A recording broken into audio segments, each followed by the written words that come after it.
Louvado seja nosso Senhor Jesus Cristo, para sempre seja louvado. Solenidade de Corpus Christi. O objeto da festa de hoje é a comemoração solene da instituição do Santíssimo Sacramento da Eucaristia. Na Quinta-feira Santa foi o seu dia próprio. Se celebrou, pois, a instituição, mas com uma festa incompleta, devido ao luto que naquela data a Igreja se cobria. Hoje, pois, com toda a sua gala e pelo espaço de 8 dias inteiros, se desfaz a Igreja em cânticos e louvores à Divina Eucaristia. E não bastando tudo isso, seja no recinto das igrejas, seja na quietude do sacrário, se derrama também pelas ruas, pelas praças e cidades em devota procissão, passeando em artísticas custódias sob o pálio ao Rei dos Reis, encerrado na santa hóstia consagrada. Eis, pois, o Rei dos povos, o Rei das cidades, o Rei das almas. Passagem, pois, ao Santíssimo Sacramento. Para ele, nossas homenagens, para ele as flores, para ele os cânticos, para ele os repiques dos sinos, para ele as salvas. E que ele, ao contrário, pois nos abençoe, nos console, e nós, ao passarmos por esse mundo, ele, como Senhor e dono de tudo, pois nos abençoe e nos faça dignos súditos seus. Nesta festa, pois, de Corpus Christi, a Santa Igreja, através da Sagrada Liturgia, propõe à nossa consideração o sermão, discurso de Nosso Senhor sobre o pão da vida, ou seja, Ele mesmo, presente na Sagrada Eucaristia. Nosso Senhor Jesus Cristo se proclama a si mesmo o pão da vida. Eu sou o pão da vida. No seguinte sentido, de que ele é causa e também dispensa a vida. Pouco antes, ele havia comentado, arguido dos judeus com o prodígio do maná que Deus fez em favor de nossos pais no deserto. Agora, Cristo Nosso Senhor recolhe, faz alusão àquilo que se passou, uma vez mais, para falar sobre o pão verdadeiro. Aquele era um alimento temporal. Nossos pais comeram dele, mas morreram. Ao contrário, existe o pão verdadeiro. E este é ele mesmo que, baixando do céu, vem até nós. E aquele que come este pão não morre. Este é, pois, um aspecto negativo, podemos assim dizer, deste pão, que é não morrer. Não morrerá em espírito, não eternamente no corpo, porque o pão postula, inclusive, a mesma ressurreição corporal. Este pão, pois, tem a sua concretização, ou melhor, a sua concriação. Cristo é o pão que desceu do céu. Eu sou o pão vivo descido do céu, afirmou o próprio Cristo. Aqui Nosso Senhor se dá a conhecer como o pão da vida, destacando o efeito que causaria àqueles que comessem deste pão. Agora também se define por natureza mesmo vivente, ou seja, que ele tem em si mesmo a vida. Em efeito, pouco tempo antes, ele havia dito: em verdade vos digo, virá um tempo, e já estamos nele, em que os mortos ouvirão a voz do Filho de Deus, e aqueles que ouvirem viverão. Porque assim como o Pai tem a vida em si mesmo, deu também ao Filho ter a vida em si mesmo. Eis que Nosso Senhor se chama a si mesmo o pão vivo. E em vez de aquele que baixa, diz que desceu. Nosso Senhor é, pois, o pão que desceu do céu para dar vida. E aqui nós temos o aspecto positivo. Eu sou o pão vivo, descido do céu. Se alguém come deste pão, viverá para sempre. Tenha vida, porque esse pão é o mesmo Cristo que desce do céu na encarnação do Verbo. O Verbo que tomou carne. E ao tomá-la, se torna o pão vivo, porque a carne do Verbo, em quem no princípio já estava a vida, vai comunicar esta vida a nós, a todos os homens. No final deste versículo, introduz, de um modo bastante manifesto, uma nova ideia. O pão que eu darei é minha carne para a vida do mundo. Até agora, pois, o pão da vida era dado no passado por Deus Pai. A partir de agora será dado no futuro por nosso Senhor mesmo, por Deus Filho. Se esse pão é vivente, não pode menos que conferir esta vida, e assim vivificar também aquele que o recebe. E como a vida que tem e dispensa é eterna, segue-se que aquele que come deste pão também viverá eternamente. Ainda podemos considerar a natureza deste pão. O pão que eu darei é minha carne, em proveito para a salvação do mundo. Portanto, o pão que até aqui podia ser tomado num sentido metafórico, no sentido espiritual, é identificado como a carne de nosso Senhor Jesus Cristo. Este pão da vida que se anuncia para o futuro é a Sagrada Eucaristia, que ainda não havia sido instituída e seria, mais tarde, um cumprimento desta promessa na Quinta-feira Santa. Este pão, pois, é a carne de Jesus Cristo, dada em favor e em proveito da vida do mundo, da nossa vida. Esta passagem é, doutrinariamente, muito importante, pois se trata manifestamente de destacar a relação da Eucaristia com a morte de Nosso Senhor, ressaltando o valor de sacrifício da Sagrada Eucaristia. Se trata da carne de Cristo enquanto sacrificada e imolada, e entregue à morte para a salvação, para proveito do mundo. São João quis, pois, estabelecer a identidade existente entre o pão eucarístico e a carne de Cristo em seu estado de vítima imolada pelo mundo. Nesta frase se encontram como que confundidas uma predição da paixão e ao mesmo tempo uma promessa do pão eucarístico. E nisto sem que haja confusão, sem que haja equívoco, pois a Sagrada Eucaristia é ao mesmo tempo que um sacramento, é também um verdadeiro sacrifício, que representa, que faz presente novamente, sacramentalmente, a morte de nosso Senhor Jesus Cristo. Assim nós entendemos, pois, que a Santa Missa é o sacrifício incruento de nosso Senhor. O ensinamento que aqui podemos tirar é, pois, da realidade eucarística do corpo e sangue de Cristo como meio de participar no seu sacrifício redentor. Mas, diante de tudo isso, pode nos surgir certas dúvidas, certa confusão para a nossa vida espiritual, para a prática de nossa vida espiritual. Pois vamos um passo adiante. Nosso Senhor, ante a afirmação de dar a comer um pão que é precisamente sua carne, os judeus não somente murmuraram, mas que gerou todo um protesto, uma disputa aberta e acalorada, também prolongada entre eles.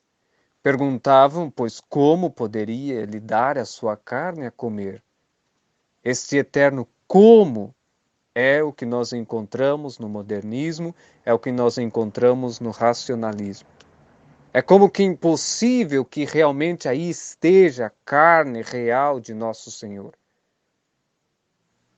Ante toda esta confusão, nosso Senhor não somente não retrata a sua afirmação, nem a diminui, mas reafirma aquilo que havia dito.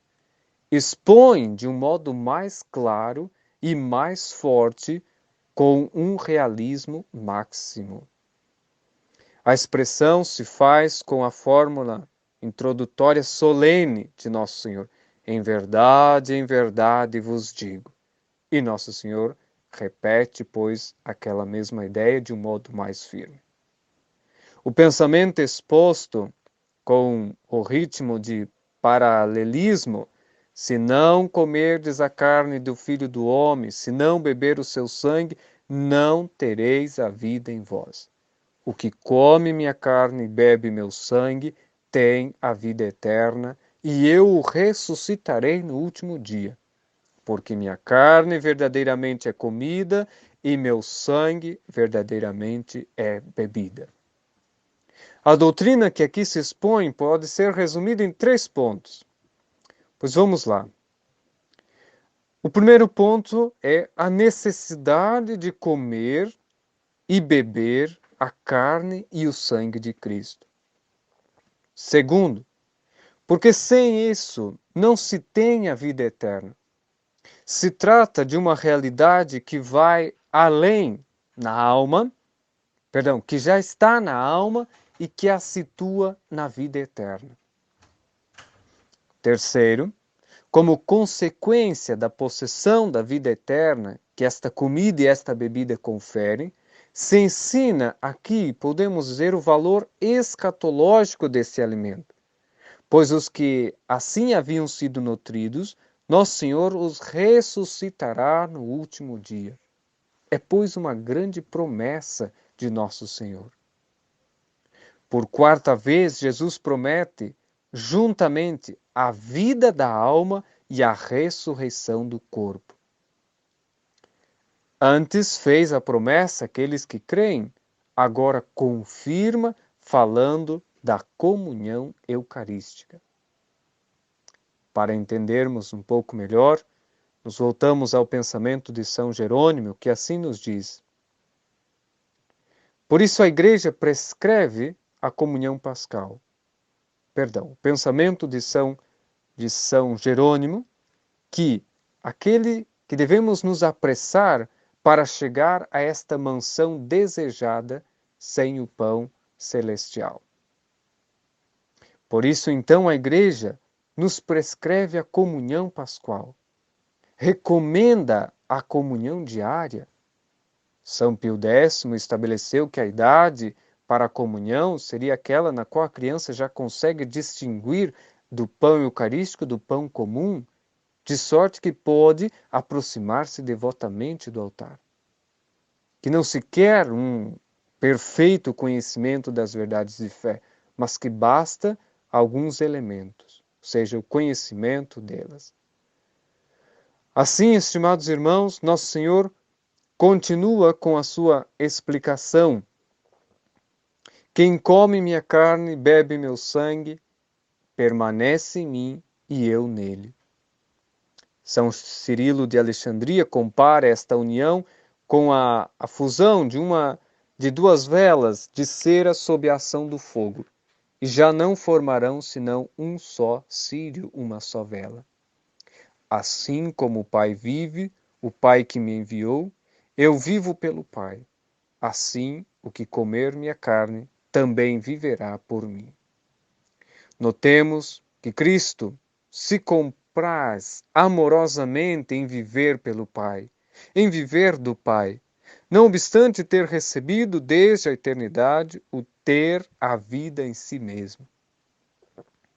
Isto nos ensina, isso a nos movermos e a que aceitemos aquele oferecimento de viver totalmente dele, como ele vive do Pai, de modo que não reconheçamos em nós outra vida do que esta que ele mesmo nos oferece gratuitamente. E para destacar que pelo Pai e por mim, eu vivo pelo Pai e o que come viverá por mim, pode também traduzir-se para o Pai e para mim. Assim, os santos, como Santo Agostinho e Santo Tomás, admitem ambos os sentidos. Viver para aquele que, morrendo, nos deu vida divina, como ele viveu e vive para o Pai. Para nossa reflexão, pois, resumamos sobre algumas passagens deste capítulo do Evangelho de São João, capítulo 6. Ali Nosso Senhor se apresenta como o pão da vida e como querendo permanecer conosco. Jesus, pois, o pão da vida. Aos judeus que o buscavam, ele responde: Vós me buscais porque haveis comido dos pães e os haveis saciado? Então disseram: Senhor, dai-nos sempre desse pão. Jesus começa, pois, a desenvolver um magnífico discurso sobre o pão da vida, sobre a Sagrada Eucaristia, e afirmando que ele é o pão da vida, como nós vimos no início deste nosso comentário. Jesus, pois, se apresenta verdadeira, real e substancialmente na Sagrada Eucaristia. É a vida de nossa alma, porque ele é o alimento espiritual que necessitamos para não morrer. Se não comungássemos, morreríamos de fome e de sede espiritual.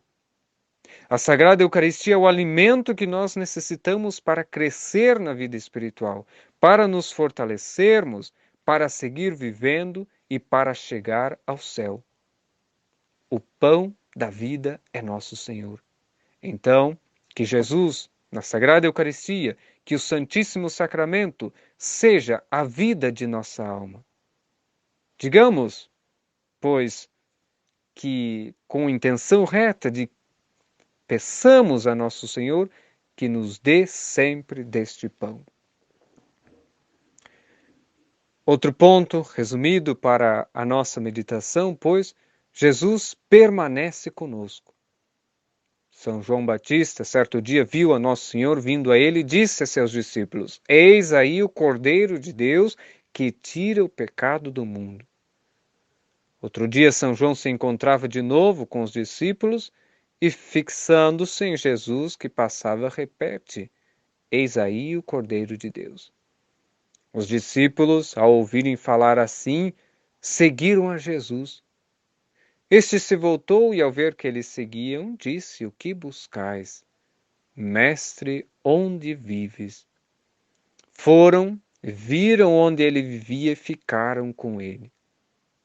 Sabemos também que os discípulos de Emaús, quando Nosso Senhor insinuou, seguir por outro caminho, disseram: Fica conosco, Senhor, é tarde.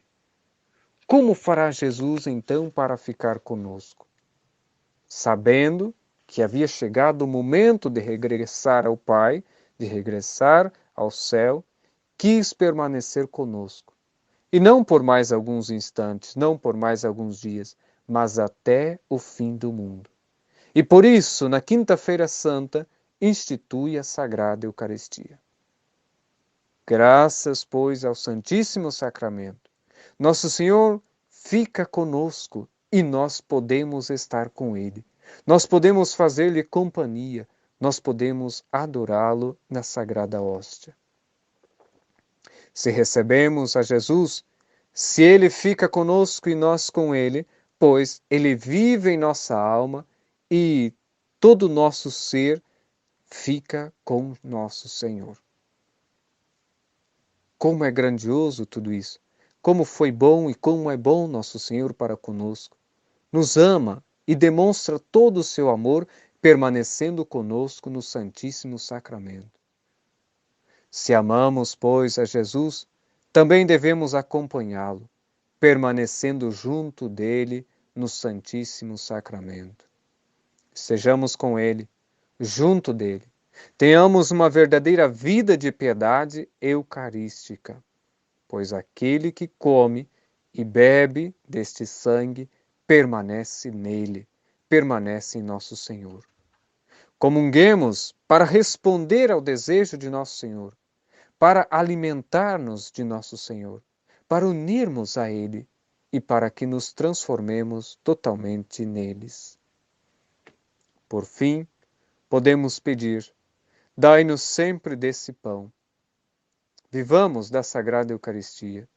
Comunguemos com frequência. Lembremos de nosso Senhor no Santíssimo Sacramento. Eis aqui as maravilhas da Sagrada Comunhão, as quais foram explicadas pelo próprio nosso Senhor. Nos dá ressurreição gloriosa, vida eterna, fazendo que vivamos com Ele, vivendo da sua própria vida, como Ele vive da do Pai. Meditemos durante esses dias da oitava, da festa, da solenidade de Corpus Christi.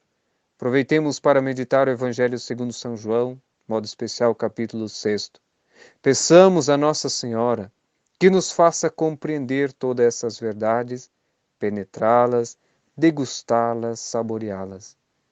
E não deixemos Nosso Senhor. Peçamos sempre que Ele nos conceda este pão. E aqueles, pois, que não podem comungar, que não têm a Santa Missa, pois façamos a comunhão espiritual.